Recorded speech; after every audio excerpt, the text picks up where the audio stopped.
Fadailus shalah wa min syarafil ummah al-Muhammadiyah ma ja'alallahu ta'ala laha minal fadail ala ada'is sholawati wal muhafadati 'alaiha. Jadi ini keunggulan atau keistimewaan dari umat Muhammad.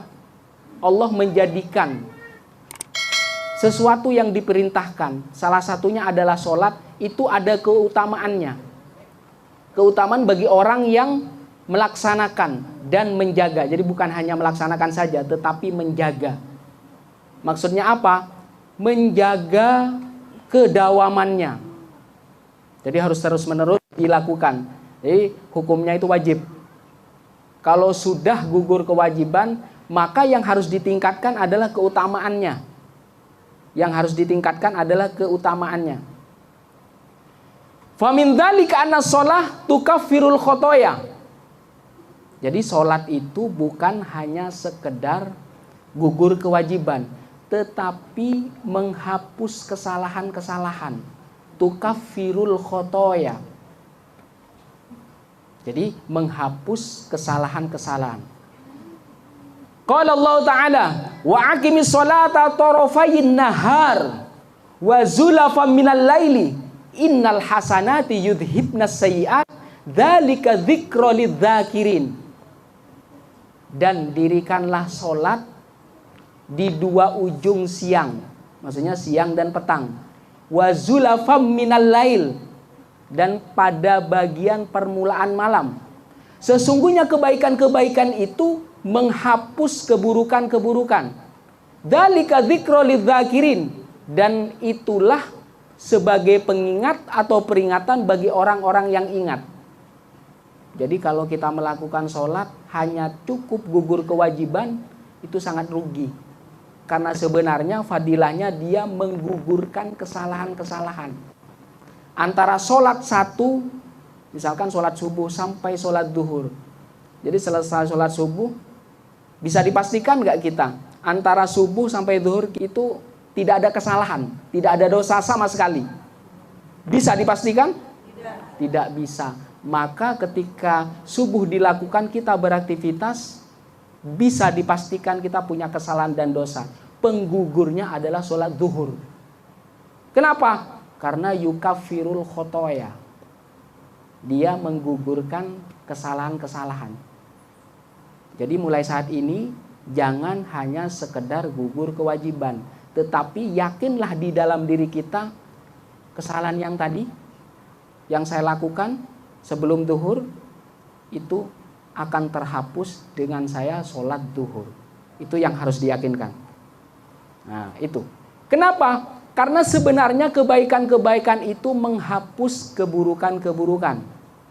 Biar apa? Agar menjadi peringatan bagi orang yang mengingat.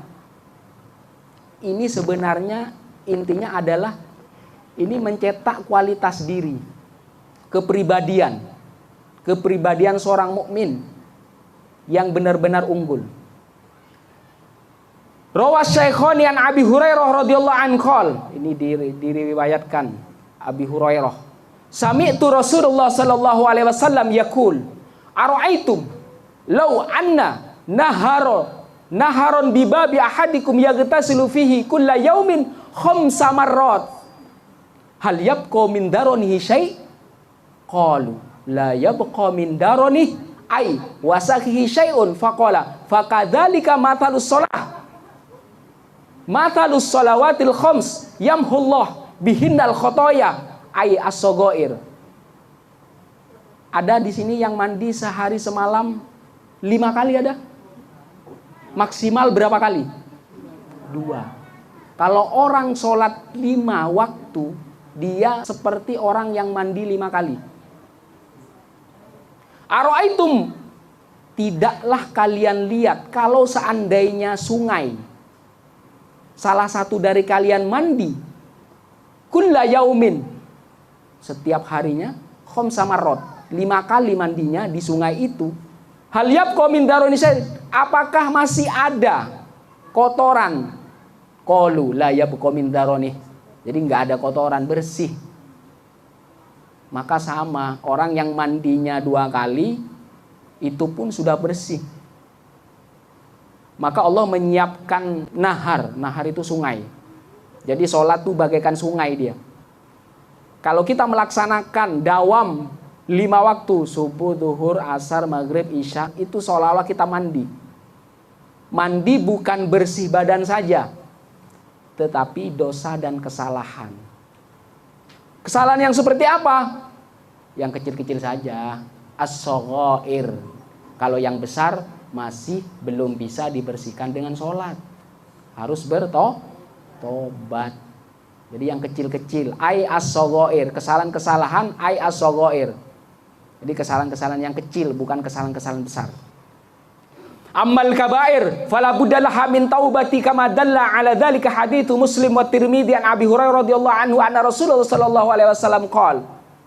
Adapun kalau kabair, jadi kalau yang dosa-dosa besar itu dengan bertobat. Jadi sholat itu hanya membersihkan yang kecil-kecil. Dari kita mulai wudhu itu sudah dibersihkan dia. Dari wajah, kemudian kedua tangan, sebagian rambut dan kepala, sampai kaki, itu sudah pembersihan. Ditambah sholat, tambah bersih lagi. Apalagi 5 kali sehari. 5 waktu. Itu bagaikan mandi di sungai. Kenapa sungai? Sungai juga suci. Karena terus berganti. Jadi airnya terus berganti. Yang 2 kali aja bersih ya, apalagi 5 kali. Bukan berarti mengerjakan sholat zuhur asar saja, enggak. Jadi 5 kali. Jadi secara akal itu kita mandi 2 kali sudah bersih, apalagi 5 kali. Jadi 5 kali itu disempurnakan dengan mendawamkannya. Karena kita tidak tahu antara zuhur dan asar. Tidak bisa memastikan kita itu tidak punya khotoya, tidak punya kesalahan-kesalahan kecil. Pasti ada. Maka pembersihnya itu ada di asar. Antara asar dan maghrib, pembersihnya ada di maghrib terus seperti itu. Sampai kita jaga, sampai sakaratul maut. Jadi sudah bersih. Jadi bukan terbebas dari dosa. Selama orang masih punya keinginan untuk sholat, bertekad untuk mendawamkan sholat, maka kemungkinan dosa-dosa dan kesalahannya itu diampuni Allah. Maka jangan berputus asa. Orang yang banyak dosanya, khususnya kecil-kecil ya. Jadi kalau kecil-kecil bisa dihapus dengan sholat. Ditambah dia, kalau punya dosa-dosa besar, maka tambah dengan taubat. Taubat yang seperti apa? Taubatun nasuha. Taubat yang ada nilai kesadarannya. Kesadaran di dalam hati, di dalam pikiran, dan di dalam tindakan. Maka ketika orang sudah bisa melewati itu semua, kualitas kepribadian dia akan meningkat. Pastinya status sosialnya juga akan meningkat. Karena sebenarnya sholat itu bukan hanya melakukan, menggugurkan kewajiban saja, tetapi ada keutamaan-keutamaannya. Bahkan yang akan kita bahas selanjutnya, yarfa'ud darajat. Dia mengangkat derajat. Maka tidak ada kotorannya kalau dia terus melakukannya. Tapi kalau berhenti sholatnya berhenti setahun, berarti kotorannya menumpuk selama setahun. Saya ntar mau mandi tahun depan. Itu berarti sholatnya setahun akan datang. Iya kalau hidup terus. Kalau mati, nah, itu kita tanggung. Kenapa di sana mendirikan, bukan melaksanakan? Aqimis sholat, mendirikan sholat. Karena sholat itu, dia itu pangkal dari perkara-perkara kehidupan kita. Bahkan kehidupan akhirat kita. Maka doa Rasulullah itu ada, aslih lana dinanalladzi huwa ismatu amrina. Itu. Jadi perbaiki agamaku karena sholat adalah bagian dari agama kita, maka perbaikilah agamaku karena agama ini apa? Menjadi ismah, penjaga kita. Jadi kalau kita tidak mendirikan bagian dari agama ini yaitu sholat, maka bisa dipastikan perkara-perkara hidupnya akan ambruk, rontok, ambruk dia. Dengan apa kita membersihkan dosa-dosa kecil? Karena kita tidak mendawamkan sholat. Jadi kenapa harus dawam? Yaitu fungsinya itu, membersihkan. Jadi antara subuh dan duhur, kesalahan antara subuh dan duhur dibersihkan pada sholat duhur. Begitu seterusnya. Jadi untuk saat ini harapannya bukan gugur kewajiban, tetapi membersihkan dosa-dosa kecil. Rasulullah SAW bersabda, as-shalawatul khamsu. Jadi sholat 5 waktu. Wal jum'atu ilal jum'ah. Ditambah dengan sholat Jumat ke Jumat lainnya. Wa fi riwayatin Ramadan ila Ramadan. Bulan Ramadan sampai Ramadan. Kafaratun lima bainahunna. Itu sebagai penghapus dosa antara waktu itu. Jadi antara sholat tadi, antara zuhur ke asar. Terus seperti itu ya. Antara Jumat ke Jumat, antara Ramadan ke Ramadan. Kafaratun lima bainahunna. Jadi menjadi penghapus. Walam tughsyal kabair. Yang dihapus hanya yang kecil. Yang besar tidak dihapus. Lam tughsya al kabair. Yang dosa-dosa besar tidak dihapus. Itu. Wan Anas radhiyallahu anhu anin Nabi sallallahu alaihi wasallam qol, "Inna lillah malakan yunadi inda kulli salatin. Ya bani Adam, qumu ila niranikumul lati awqattumuha fa'atfi'uha." Jadi sesungguhnya Allah itu punya malaikat. Malaikat itu tugasnya memanggil pada setiap sholat. Wahai bani Adam, dirikanlah sholat. Qumu ila niranikum. Karena sesungguhnya kehidupan itu kan kita tidak terlepas dengan kesalahan, dengan dosa. Baik itu kesalahan antar manusia atau kesalahan kita kepada Allah. Bahkan kepada makhluk yang lainnya. Maka apa? Ketika kita berdiri untuk sholat, sama saja kita itu sudah memadamkan api neraka. Jadi kumu ila niranikumul lati awqattumuha. Api neraka yang kamu hidupkan. Jadi menghidupkan api neraka itu berbuat kesalahan, lantas kita tidak mau meminta maaf. Lantas kita tidak meminta ampun kepada Allah. Maka matikanlah kesalahan dan dosamu itu dengan sholat. Fa'atfi'uha, maka matikanlah bara api itu dengan sholat.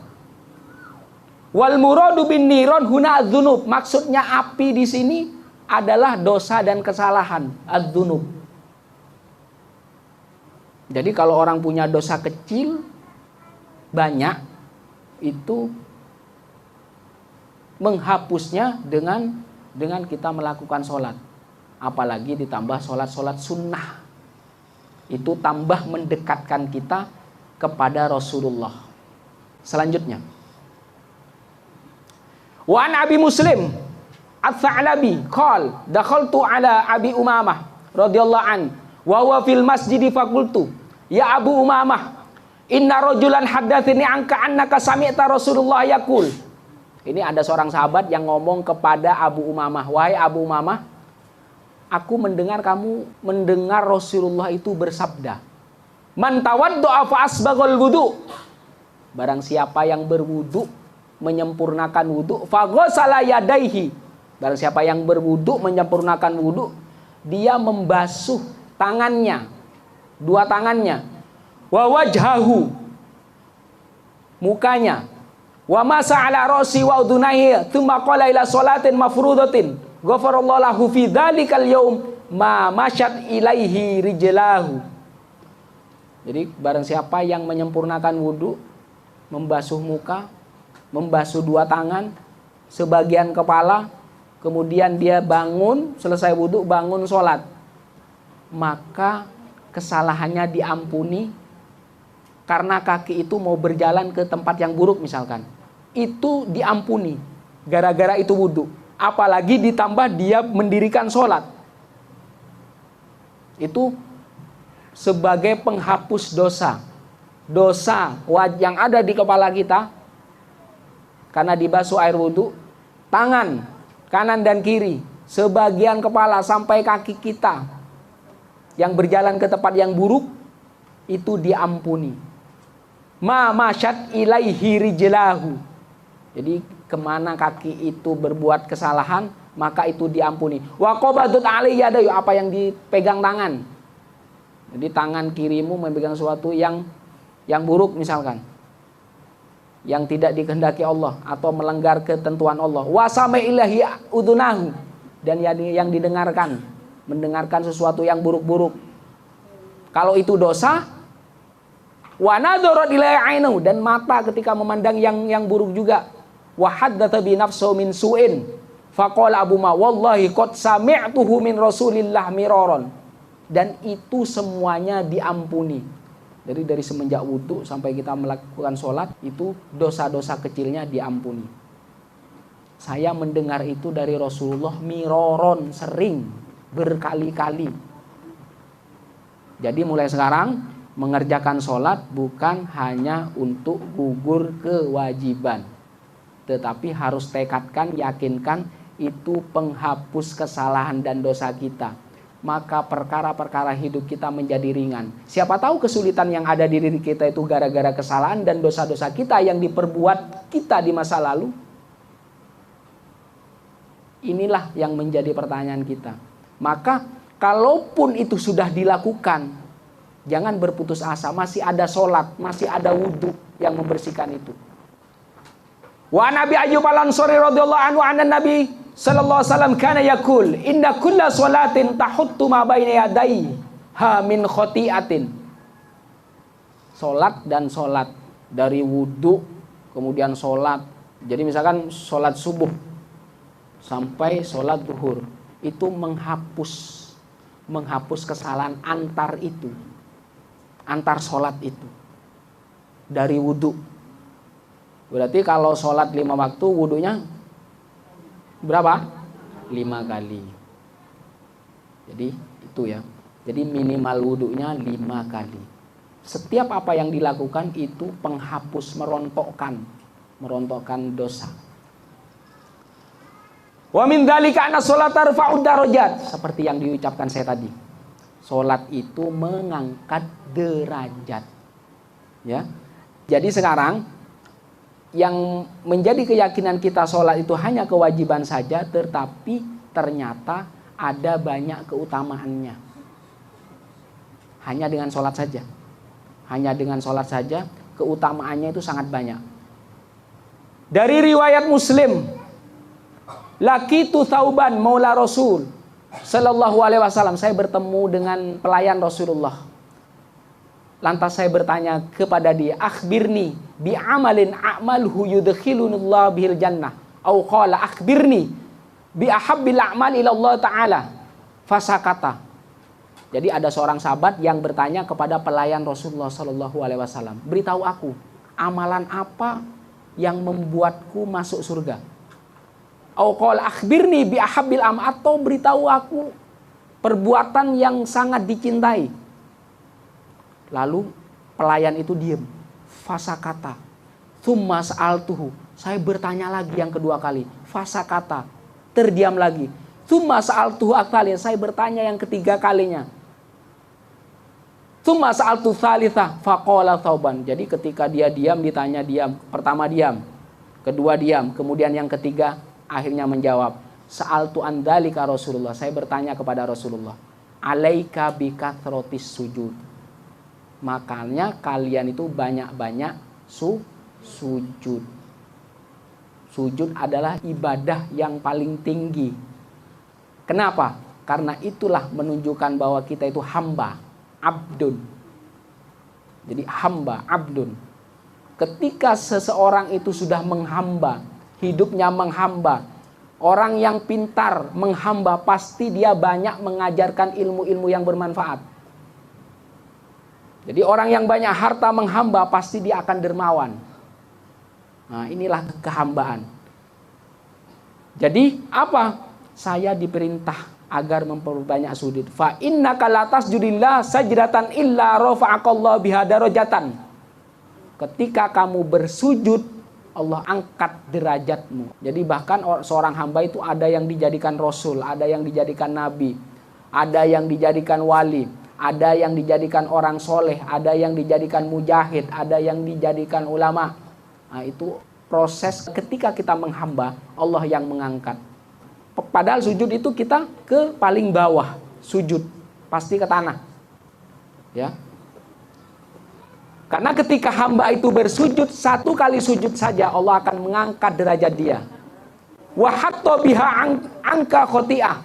Jadi bukan derajat saja yang diangkat, tetapi apa?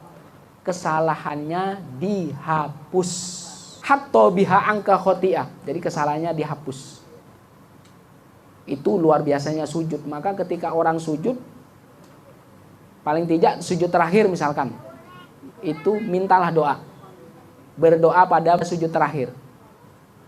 Ya. Wa an Ubadah bin Somit radhiyallahu anhu sami'a Rasulullah sallallahu alaihi wasallam yaqul. Jadi ini hadis dari Ubadah bin Somit. Ma min 'abdin yasjudu lillahi sajdatan. Tidakkah seorang hamba itu bersujud satu kali sujud? Illa kataballahu bihasanatan. Allah akan menulis dia, mencatat bagi dia satu kebaikan. Wa maha anhu biha sayyi'atan. Allah akan menghapus kesalahannya. Wa rafa'alahu biha darajatan. Dan Allah akan mengangkat derajatnya. Kalian perbanyaklah sujud. Jadi karena sujud itu bisa mengangkat derajat. Yang pertama, bisa menghapus dosa dan kesalahan. Jadi pasti orang yang sholat pasti dia bersujud. Satu kali sujud itu bisa mengangkat satu derajat dan menghapus satu kesalahan. Apalagi berkali-kali sujud.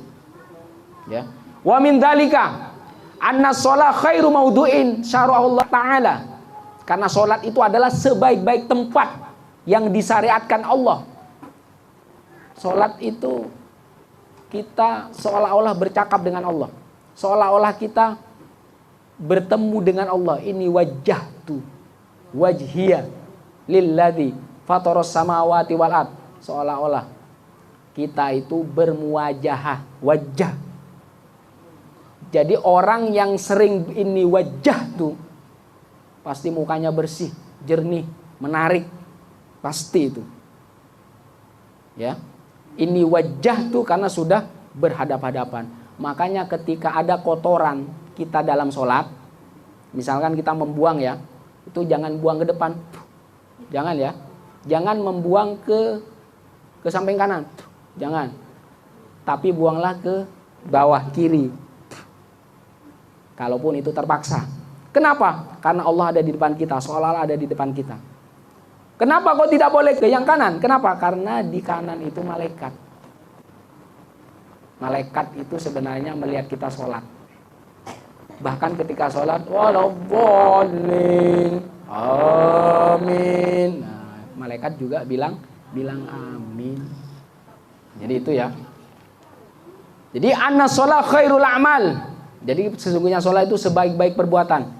Wa'lamu anna khairu a'malikumus shalah. Maka ketahuilah, sebaik-baik perbuatanmu adalah sholat. Wala yuhafidhu 'alal wudu' illa mu'min. Jadi tidak ada seorang pun yang bisa menjaga wudu kecuali orang-orang yang mukmin. Orang mukmin itu adalah orang yang yakin. Orang yang punya keimanan, orang yang punya keyakinan. Wa min dzalika anna shalah sifaun lil arwai wal asbah. Jadi kenapa sholat itu bisa apa? Penyembuh ruhani dan pengusir setan. Ya. Wal asbah.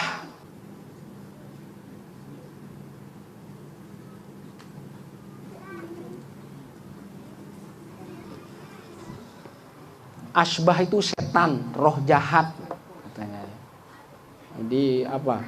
Sesuatu yang menakutkan. Orang yang benar sholatnya tanpa riya, maka bisa dipastikan orang itu tidak perlu ruqyah. Dan apa dia? Syifaan lil arwai wal asbah. Dia penyembuh bagi rohani dan pengusir setan. Maksudnya jin yang mengganggu ya. Inna fis sholati sifa. Bahwasanya di dalam sholat itu penyembuh dia. Sami'tu Rasulullah sallallahu alaihi wasallam yaqul khamsu shalawatin katabahunna 'alal ibad faman ja'a bina wa lam yudayyi' minhunna syai'an istighfafan bihaqqihinna bahwasanya seseorang yang sudah melakukan sholat 5 waktu, Allah tidak akan menghilang-hilangkan, tidak akan menyia-nyiakan sedikit pun dari kita melakukan sholat. Jadi sholat itu jangan menunggu khusyuk ya. Sekali lagi, jangan menunggu khusyuk. Bisa melakukan pun itu bagus. Lantas bagaimana? Saya sudah sholat tetapi tidak ada pengaruh misalkan. Mungkin kualitasnya harus ditingkatkan lagi, Bu. Jadi kalau sholat masih mengingat sesuatu, padahal sholatnya 5 menit. Jadi sholatnya 5 menit masih mengingat sesuatu. Tuh. Jadi jangan disalahkan sholatnya. Kalau orang sudah melakukan itu, menyempurnakan itu dari wudhu sampai sholatnya, maka bisa dipastikan sholatnya itu menjadi penyembuh. Dan bisa penyembuh ruhani kita. Bisa mengusir jin-jin. Bahkan yang ada di rumah kita. Kalau masih belum, dia sholat tapi masih belum, berarti kualitas sholat, kualitas wudhu dan sholatnya harus ditingkatkan. Itu. Ya. Paham? Selanjutnya. Wa an Ka'b bin Ujrah radhiyallahu anhu qala kharaja alaina Rasulullah sallallahu alaihi wasallam wa nahnu sab'a nafar. Jadi sahabat dan Rasulullah itu bertujuh. Ma ajlasakum kulna jalasna nantadirus shalah. Kenapa kalian duduk-duduk? Kita lagi menunggu salat wahai Rasulullah. Fa arumma Aisyah kata qalilan thumma aqbala alaina faqala hal tadruna ma yaqulu rabbakum kulna la qala fa inna rabbakum yaqul man shalla sholata liwaqtiha wa hafadha 'alaiha wa lam yudayyiha istighfafan bihaqqiha. Barang siapa yang, jadi orang yang menunggu sholat duduk aja ya, itu berarti orang yang sungguh-sungguh menjaga haknya Allah. Kita melakukan kewajiban yang Allah perintahkan kepada kita. Haknya Allah menerima sholat kita. Falahu alayya ahdun an udkhilahul jannah.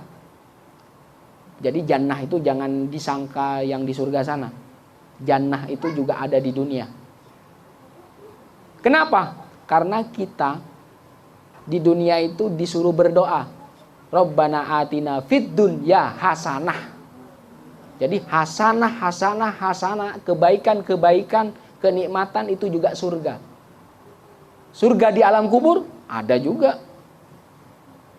Ija'alhu raudatan min riyadil jinan. Raudhah itu bagian dari surga. Maka sebelum akhirat surga, raihlah surga yang ada di dunia. Jadi ada orang yang menunggu-nunggu sholat. Kemudian ketika ada orang yang sungguh, nah itu berarti orang yang sudah mau mendirikan sholat, menjaga. Falahu alayya ahdun. Maka bagi dia atasku adalah janji. Apa janjinya? An udkhilahul jannah. Janjinya akan aku masukkan ke surga. Wa man lam yusalli li waqti wa lam yuhafid alayhi wa dayyaha istighfafan bihaqqiha fala ahdalahu alayya. Kalau orang yang enggak ngerjain, maka enggak ada janji buatku. In syi'tu adzabtuhu fa in syi'tu ghafartu lahu. Kalau saya berkehendak, aku akan mengadabnya. Kalau aku berkehendak juga, aku akan mengampuni mereka. Ya. Maka itulah keutamaan-keutamaan yang di dalam sholat. Jadi mungkin selama ini kita tahu sholat itu wajib aja. Jadi kalau wajib, kalau melakukan mendapat pahala. Kalau meninggalkan dosa. Tidak, belum cukup seperti itu. Orang yang kualitasnya semakin tinggi, maka sholat itu tidak dianggap kewajiban. Itu tempat kita bertobat. Maksudnya apa? Tempat kita menghapus kesalahan-kesalahan kita sebelum kita melakukan sholat. Jadi maksudnya itu, jangan dianggap kewajiban. Jadi kalau dianggap kewajiban berat pasti akan berat. Orang yang hanya menganggap sholat itu kewajiban, bisa dipastikan orangnya awam. Ibadahnya ibadah orang awam.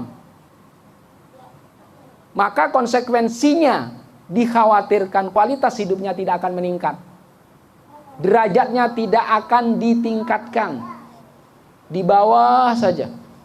Itu ya. Jadi sholat itu bukan hanya sekedar kewajiban, tetapi banyak keutamaannya.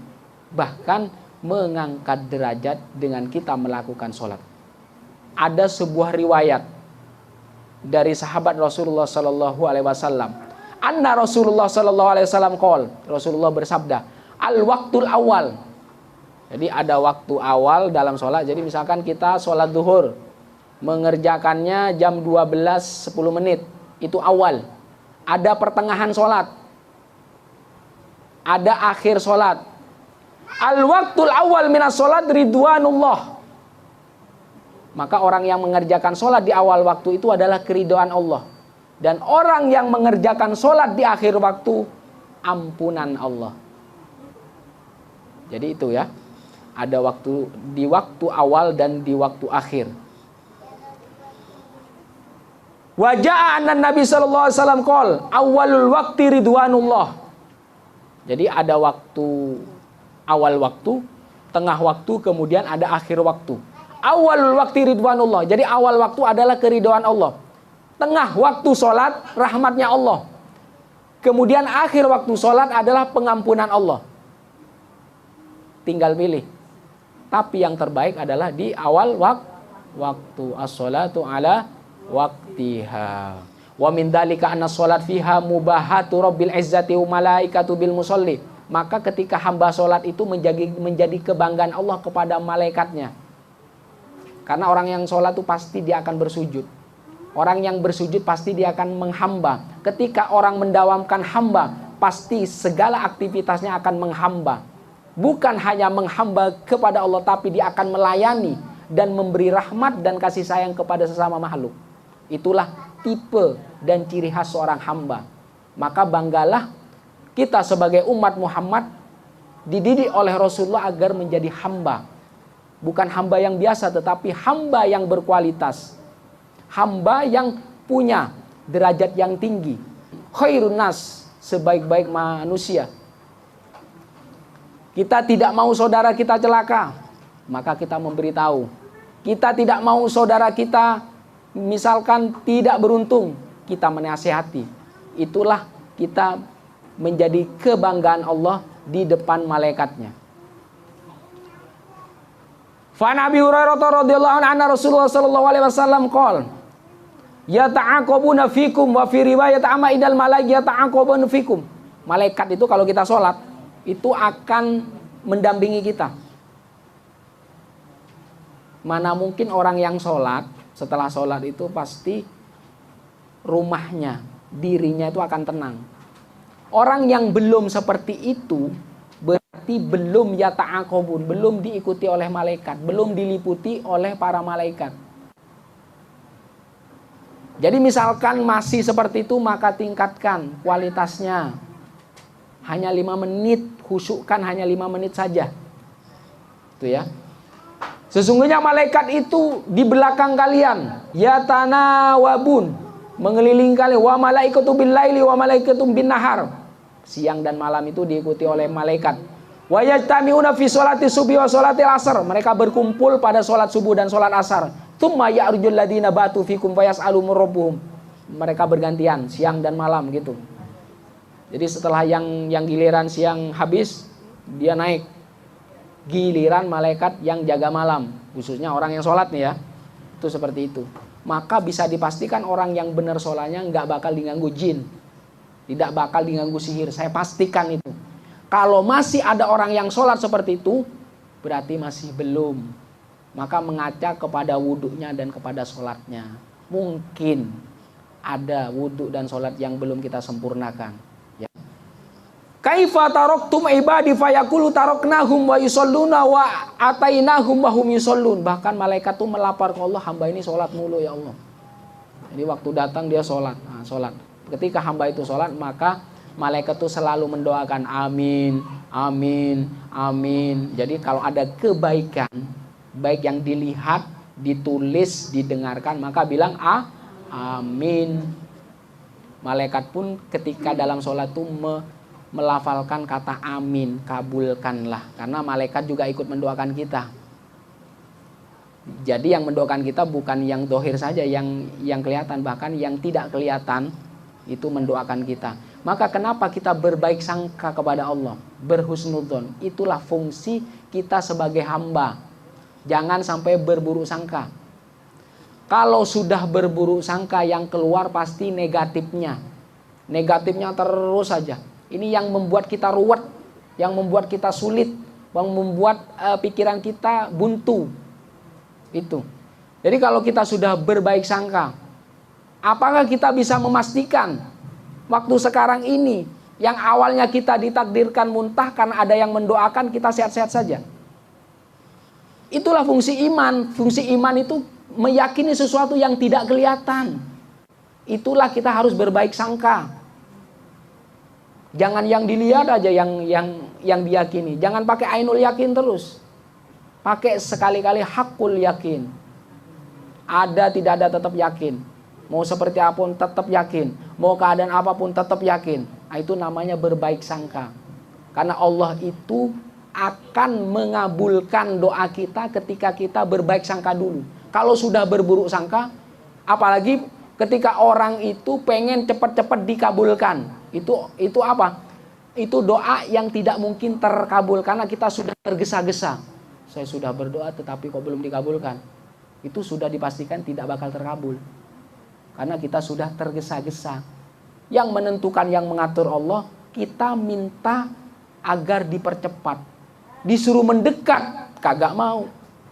Itu ya. Jadi permintaan itu, kita pengen meminta kepada seseorang itu kan asalnya dekat dulu. Ya kan? Asalnya dekat. Jadi kalau jauh, hei minta hei. Ya kan? Tapi kalau sudah dekat, itu namanya munajat, Bu. Ada doa sama munajat. Munajat itu artinya berbisik-bisik. Jadi kekasih Allah itu kalau berdoa tuh hanya terdetik di dalam hati mereka. Saya pengen ini dia. Jadi banyak orang itu meminta doa ke mereka, hanya cukup dia itu hanya bermunajat saja. Ya. Jadi munajat itu artinya berbisik-bisik, berdoa dengan tidak diketahui orang lain, hanya dia dan Allah saja. Itu namanya munajat. Jadi jangan meminta terus, tetapi pastikan kita dekat dulu. Jadi kalau sudah dekat, kita meminta sesuatu tanpa suara keras, hanya bisik-bisik saja. Itu minta sini. Ya, itu seperti itu ya. Munajat namanya. Ya tanaja, munajat. Wa min dzalika anna shalah fiha silatul 'abdi bi rabbih. Ada silaturahmi seperti ini, silaturahmi saling ketemu. Salat juga sama, Bu. Silatul 'abdi bi rabbih. Jadi itu adalah penghubung kasih sayang antar hamba dan Tuhannya. Jadi kalau sini nih, pengajian sini, ini silaturahmi kan, Bu. Kalau kita silaturahminya ke Allah itu apa? Lewat sholat. Kalau orang tidak sholat, bagaimana dia mau silaturahmi dengan Allah? Sholat kagak, mintanya banyak banget. Ya kan? Jadi sholat itu memastikan kita dekat dulu. Jadi dekat. Apalagi ditambah sholat sunnah. Rasulullah juga bertambah dekat. Bukan hanya Allah saja, Rasulullah juga dekat. Bahkan Rasulullah, kalau kamu pengen dekat denganku, fa'ini angkat rotil sujud, maka bantulah aku atas kalian itu, perbanyaklah sujud. Maksudnya setelah sholat wajib, maka tambahlah dengan sholat sunnah semampu kita. Itu. Ini jadi sholat itu sebenarnya silatun, penghubung, pengikat antara hamba dan Tuhannya. Tarfa'ul hujub bainal musalli wa baina rabbi azza wa jalla. Sampai orang yang sempurna sholatnya, dia akan tahu rahasia-rahasia Allah, rahasia-rahasia makhluk. Dia akan membuka hijab. Hijab itu rahasia antara baina rabbi. Jadi antara orang yang sholat dan Tuhannya itu akan terbuka hijab. Orang yang sudah terbuka hijabnya, pasti akan Allah kasih tahu rahasia-rahasianya. Maksudnya rahasia-rahasia kesempurnaan makhluk. Sampai bagaimana cara yang sempurna. Itu. Jadi bisa mengangkat derajat, bisa tersambung kasih sayang antara hamba dan Khaliknya. Kemudian dia akan mengangkat, membuka tabir musolli dan Tuhannya. Innal abda idza qama fi sholati futihat lahu jinan. Maka ketika hamba itu sholat, terbuka pintu surga. Pintu surga terbuka.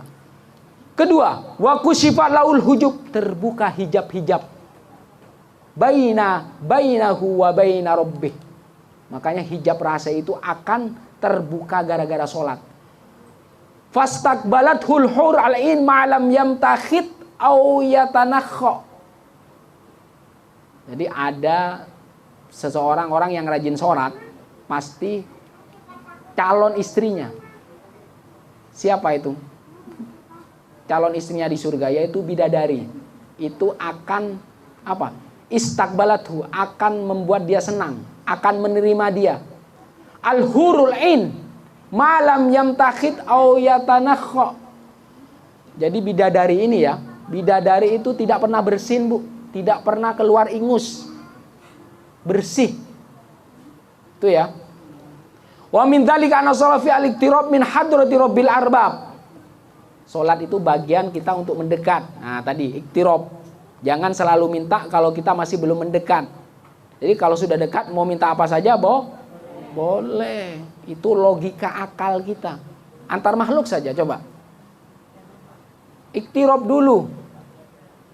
Jadi sholat belum sempurna, permintaannya banyak, ya. Maka sholat ini adalah al-iqtirab min hadrati rabbil arbab. Ini adalah kita seolah-olah menghadirkan Allah di dalam kehidupan kita. Wasjud waqtarib, maka ketika orang sujud, maka dia akan dekat. Waqtarib. Aqrabu ma yakunul abdu min rabbi azza wa jalla wa huwa sajidun. Maka posisi yang paling dekat seorang hamba dan Tuhannya ketika apa? Ketika bersujud, ketika sholat.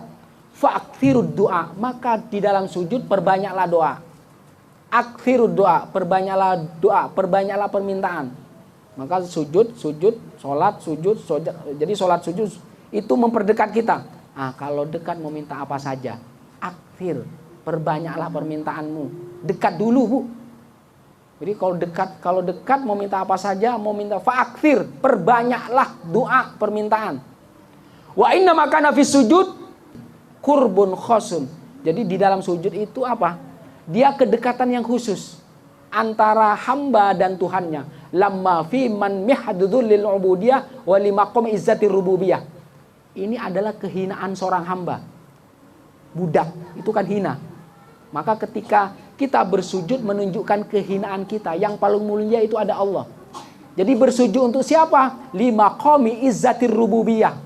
Jadi kepada Allah yang punya makom, ketuhanan yang tinggi. Wa min dzalika anna sholata fiha munajatu rabbil izzah. Salat itu berbisik-bisik kepada Allah, Rabbul Izzah. Jadi kalau sudah sujud, sholat terus seperti itu. Udah banyak sujudnya, banyak sholatnya, maka minta juga yang banyak. Fa'akthirud doa. Maka orang yang sudah dekat, maka dia boleh bermunajat tanpa suara lantang. Kalau jauh harus pakai speaker, harus kita berteriak. Itu secara logika ya kalau jauh. Tapi kalau sudah dekat bahasa isyarat, maka disebut munajat. Innal mu'min idza kana fi sholati fa inna ma yunaji rabbah. Sesungguhnya orang beriman, orang yakin, sempurna imannya. Kalau dia sholat itu sudah bagian dari munajat dia. Jadi seolah-olah dia berbisik, boro-boro memikirkan hal lain. Hanya 5 menit loh. Hanya 5 menit gunakan munajat. 5 menit saja. Atau paling lama 10 menit. Fala yabzuqanna baina yadayhi wala an yamini. Maka jangan yabzuq, jangan meludah. Tuh. Fala yabzuqanna baina yadayhi wala an yamini. Jangan meludah ke depan. An yamini, jangan meludah ke kanan. Walakin an yasari au tahta qadami. Tapi meludahlah kalau terpaksa ya ke sebelah kiri. tuh. Nah. Atau apa? Di kaki kirinya, tahta qodamai. Tuh. Nah, gitu. Jangan ke depan, jangan ke kanan, tetapi sebelah kiri atau ke bawah gitu ya. Itu hadis Rasulullah sallallahu alaihi wasallam. Idza qama ahadukum ila sholati fala yabzuk amama fa inna ma yunajillahu ma dama fi musallahu. Kenapa tidak boleh kita meludah ke bagian depan? Karena kita lagi bermunajat, Bu, lagi meminta sesuatu nih. Jadi kalau kita, Bu, minta kita meludahi dia, apa boleh? Apa permintaannya akan diterima? Maka ketika kita bermunajat dan itu menghadap ke depan dan di depan kita itu seolah-olah Allah, maka dilarang meludah ke depan karena kita lagi meminta sesuatu. Kalau kita meminta sesuatu harapannya akan diberi. Kalau kita meludah ke depan tidak akan diberi karena sudah meludah. Nah, itu ya. Kenapa tidak boleh meludah ke depan? Wala an yamini. Kenapa tidak boleh meludah ke arah kanan? Fa inna an yamini malakan, karena di bagian sebelah kanan itu ada malaikat. Amin. Tuh. Itu mengurangi terkabulnya doa. Wal yabsuk an yasari au tahta qadamai fayadfinha.